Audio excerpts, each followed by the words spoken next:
Tantangan pendidikan masa kini menuntut pendekatan holistik, tidak hanya sekedar fokus pada materi. Belum lagi masalah mutu pendidikan, literasi, numerasi, kemampuan berpikir tingkat tinggi, dan ketimpangan pendidikan. Perlu transformasi penilaian dari hasil akhir ke proses berpikir dan pemecahan masalah. Kompetensi masa depan, kolaborasi, komunikasi, berpikir kritis, dan karakter. Indonesia dihadapkan pada tantangan abad 21 yang tidak hanya membutuhkan siswa hafal pada materi saja, namun memiliki kemampuan untuk memecahkan permasalahan yang kompleks. Maka dari itu, kita butuh bertransformasi dan bertransisi. Perkenalkan, saya Resti Evira, Guru SD Sains Hafiz Islamic Center Kabupaten Siak, Provinsi Riau. Saya percaya bahwa pembelajaran yang baik adalah pembelajaran yang bermakna. Maka dari itu saya telah membuat praktik baik dengan judul Berisik, Belajar Sains Asik dengan model STEM melalui pendekatan pembelajaran mendalam. Mengapa STEM? Karena STEM adalah pembelajaran terintegrasi antara sains, teknologi, engineering, dan matematika. Karena permasalahan di dunia nyata tidak bisa diselesaikan dengan satu mata pelajaran saja. STEM mengajarkan mereka mengaplikasikan ilmu secara terintegrasi, menggunakan sains untuk memahami ekosistem, matematika untuk memahami pengolahan data, dan engineering untuk merancang solusi. Lalu mengapa pembelajaran mendalam? Karena saya ingin pembelajaran itu menjadi berkesadaran, bermakna, dan menggembirakan. Sehingga ilmu yang mereka dapatkan terkoneksi antara yang ada di teori dan di kehidupan nyata. Ilmu harus mendarat, tidak hanya sekedar lewat. Seperti yang saya hadapi sebelumnya, untuk pembelajaran sains dan matematika hanya terfokus pada pengejaran materi, menyelesaikan materi yang ada. Jadi pembelajaran terkesan membosankan dan tidak menyenangkan. Sekedar penerimaan sejumlah materi teori, tanpa mereka tahu apa manfaat dari materi tersebut dalam kehidupan sehari-hari. Maka pada pembelajaran kali ini, saya akan menggunakan model STEM untuk kolaborasi lintas mata pelajaran, yaitu matematika dan IPAS, dalam sebuah proyek misi penyelamatan bumi. Adapun tujuan pembelajarannya adalah menganalisis hubungan antara abiotik dan biotik, serta pengaruhnya dalam ekosistem. Sementara dalam matematika akan mengurutkan, membandingkan, dan menganalisis banyak data. Pembelajaran ini terdiri dari 5 kali pertemuan yang saya bagi dalam 3 tahapan, yakni tahapan memahami, mengaplikasi, dan merefleksi. Di mana setiap tahap tersebut akan terlihat juga tahapan STEM, yaitu keterlibatan, eksplorasi, eksplanasi, elaborasi, dan evaluasi. Di tahap memahami, saya akan menyajikan gambar tumbuhan kering dan layu, lalu memberikan pertanyaan terbuka sebagai pemantik pengetahuan awal siswa. Kemudian dilanjutkan dengan menonton video anomali cuaca. Saya mengajak murid menyimak video mengenai fenomena anomali cuaca. Kemudian mengajukan pertanyaan terkait video yang telah disimak oleh siswa. Apakah mereka pernah melihat atau merasakan kondisi seperti yang ada pada video? Apa dampak fenomena terhadap tumbuhan? Saya juga memberikan kesempatan bagi murid untuk menyampaikan pendapatnya mengenai penyebab fenomena anomali cuaca, dan tentu saja akan terjadi proses berpikir pada mereka. Selanjutnya, menyimak video dengan topik perubahan iklim dan diskusi perubahan iklim. Inilah tugas mereka sebagai misi pertama penyelamatan bumi. Selanjutnya, saya mengajak siswa untuk melihat gambar komponen biotik dan abiotik, lalu mereka melanjutkan misi kedua penyelamatan bumi.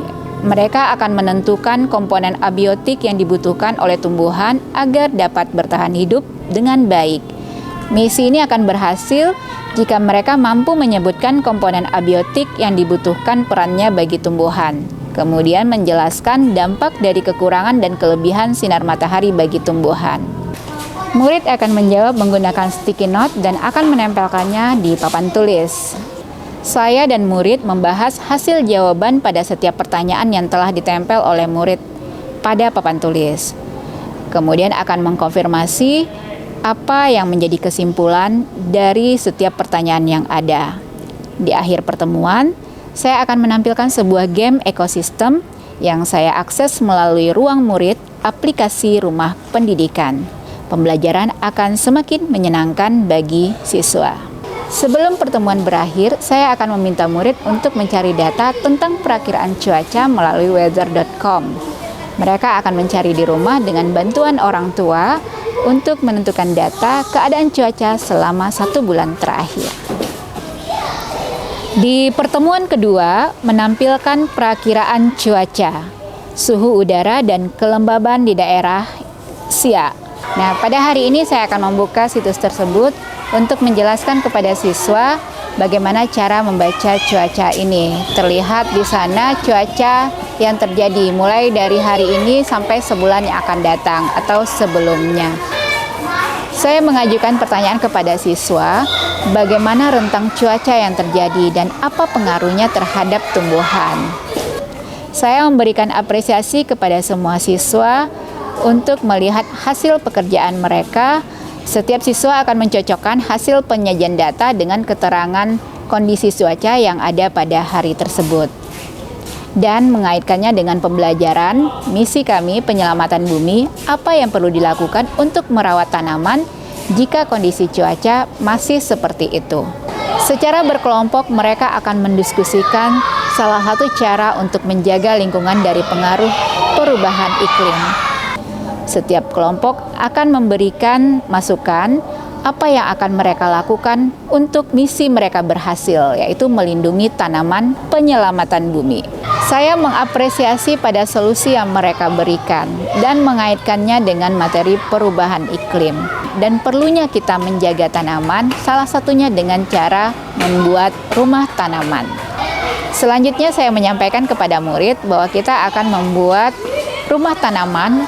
Pada pertemuan keempat adalah tahap mengaplikasi.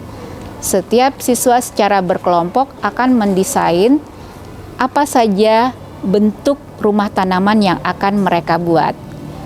Masing-masing kelompok mendapatkan tugas membuat rumah tanaman. Setelah selesai, masing-masing kelompok secara bergiliran akan berkunjung ke kelompok sebelahnya, ke kelompok temannya untuk mengetahui model rumah tanaman yang akan dibuat oleh kelompok yang lain. Setiap kelompok akan tinggal 1 atau 2 orang untuk menjelaskan model rumah tanaman mereka. Setiap kelompok berkunjung ke kelompok yang lainnya. Tahap mengaplikasi, untuk pembuatan rumah tanaman, saya memberikan tugas kepada mereka di rumah secara berkelompok dengan bantuan orang tua. Kemudian setelah jadi, mereka akan membawa ke sekolah dan sudah menguji cobakan untuk meletakkan tanaman di dalamnya. Apapun hasilnya akan tetap dipresentasikan. Di pertemuan terakhir saatnya mempresentasikan hasil dari percobaan pembuatan rumah tanaman mini. Setiap kelompok akan mempresentasikan bentuk rumah tanaman yang sudah mereka buat. Selanjutnya di tahap akhir, tahap merefleksi. Di sini saya akan meminta seluruh siswa untuk mengingat kembali apa saja yang terjadi selama pertemuan mulai dari pertemuan pertama hingga pertemuan kelima. Ternyata setiap kelompok memiliki pengalaman yang berbeda-beda.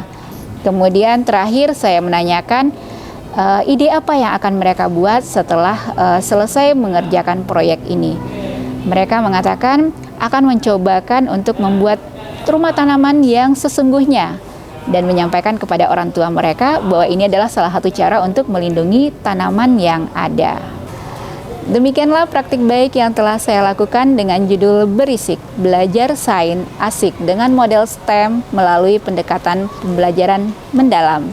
Saya berharap pembelajaran yang saya lakukan ini menjadi pembelajaran yang berkesadaran, bermakna, dan menyenangkan. Kemudian mampu mencapai profil lulusan, berpikir kritis, kolaborasi, dan komunikasi. Semoga menginspirasi. Dengan misi penyelamatan bumi, saya jadi senang belajar sains. Pembelajaran yang dilakukan oleh Bu Resti dengan menggunakan model STEM terlihat sangat menyenangkan.